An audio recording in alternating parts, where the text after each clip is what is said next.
least as deep as the Pacific Ocean. Now I wanna be your secrets I have held. বিয়ে বাড়ি অথবা বাসায় যেখানেই বলুন না কেন, বিয়ে বাড়ির রান্না যেমন রোস্ট, পোলাও, গরুর মাংস, রেজালা, ডিম কোরমা সবকিছুই কিন্তু খেতে ভালো লাগে। আজকে ব্লগটা আমি সকাল থেকেই রেডি করে নিচ্ছি। একটু ডিম ভাজা করে নিয়েছি, এটা দিয়ে নাস্তা সেরে নেব। আর এটা হচ্ছে দুপুরবেলা। দুপুরে আমি আজকে আমার মেয়ে পোলাও খেতে চেয়েছে, বিয়ে বাড়ির মতো করে শাহী পোলাও, রোস্ট, ডিম ভুনা খেতে চেয়েছে, তো ওর জন্য আয়োজন করছি। এখানে আমি সাদা পোলাও রান্না করার জন্য পানিটাকে আগে ফুটিয়ে নিয়েছি, পোলাওয়ের পানিটা, তারপর চাল ছেড়ে দিয়েছি। আর এখানে আমরা যেহেতু বাসায় আজকে কেউ নেই, দুইজন, মা মেয়ে, আমার ছেলেটা নানু বাড়িতে গেছে ঘুরতে, তো চিন্তা করলাম যে যেহেতু আমি একবারে বেশি দুইবার পোলাও খেতে পারি না, একবেলা পোলাও খেলে অন্য বেলা ভাত খেতে হয়, নতুবা রুটি খেতে হয়। আমার কাছে তেমন একটা ভালো লাগে না। আর ওরা যেহেতু ছোট মানুষ, বাচ্চা মানুষ, ওদের পোলাও, মুরগি খেতে, ডিম খেতে খুবই ভালো লাগে। তো ওদের জন্য আমি একটু করে নিচ্ছি। আর এখানে দুপুরের জন্য আয়োজন করছি, শুধু দুটো ডিম দিয়ে আজকে ভুনা করে নেব আর মুরগি রোস্ট করব, সাথে থাকবে টমেটোর সালাদ। হ্যালো এভরিওয়ান, আসসালামু আলাইকুম। দেশ ও দেশের বাইরে, কাছে দূরে, যে যেখান থেকে আমার এই ব্লগ ভিডিওটি দেখছেন, আশা করছি সবাই অনেক বেশি ভালো আছেন।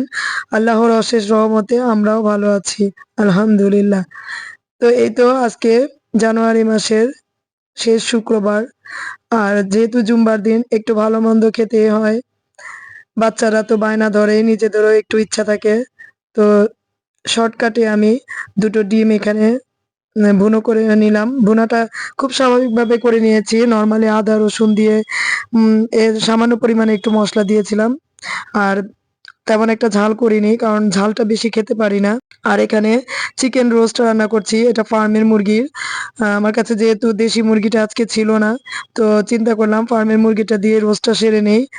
তো এই তো দেখতে পাচ্ছেন, রোস্টেও আমি তেমন কোনো আহামরি মশলা দিইনি, আমাদের ঘরে থাকা যে মশলাগুলো আছে সেগুলো দিয়ে রান্না করেছি। তবে আমি একটু জয়ত্রী, জায়ফল, কিশমিশ বাটা এগুলো একসাথে বেটে নিয়েছিলাম। তো ওটা দিয়েই ভালোভাবে আগে মশলাটা কষিয়ে তারপরে মুরগিটা কষিয়ে নিচ্ছি। এভাবেও খারাপ লাগে না, আমাদের দেশীয় মশলা দিয়ে রান্না করলে আরো বেশি ভালো লাগে। আমার কাছে এভাবে খেতেও ভালো লাগে।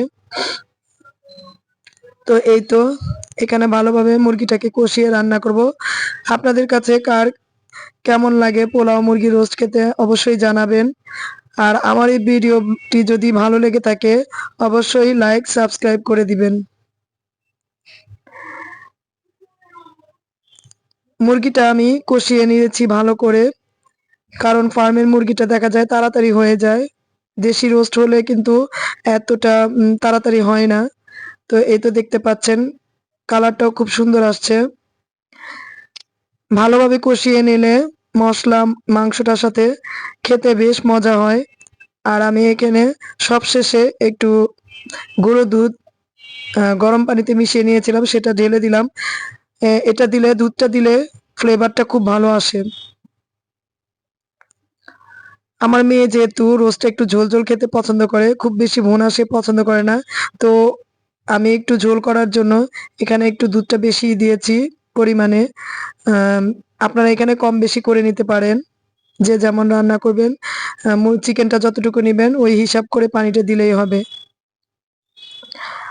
রোস্টটা রান্না হয়ে আসলে আমি এখানে নামানোর আগে কিছু কিশমিশ, সামান্য পরিমাণে চিনি দিয়ে দিব। এটা দিলে ফ্লেভারটা আরো বেশি ভালো লাগে, খেতে বেশ মজা হয়। আর কিশমিশটা মুখের মধ্যে লাগলে খাওয়ার সময় একটা অন্যরকম টেস্ট আসে। এভাবে রোস্ট রান্না করে দেখবেন, আশা করছি ভালো লাগবে। আর নামানোর আগে সামান্য পরিমাণে গুঁড়া দুধ এবং হাফ টেবিল চামচ ঘি দিয়ে আমি ফ্লেভারটাকে আরো বাড়িয়ে দেওয়ার জন্য, স্বাদটা বাড়ানোর জন্য এটা দিয়ে দিলাম। তো আজকের মতো এখানেই বিদায় নিচ্ছি। কেমন লাগলো ভিডিওটা অবশ্যই কমেন্টস করে জানাবেন। আসসালামু আলাইকুম।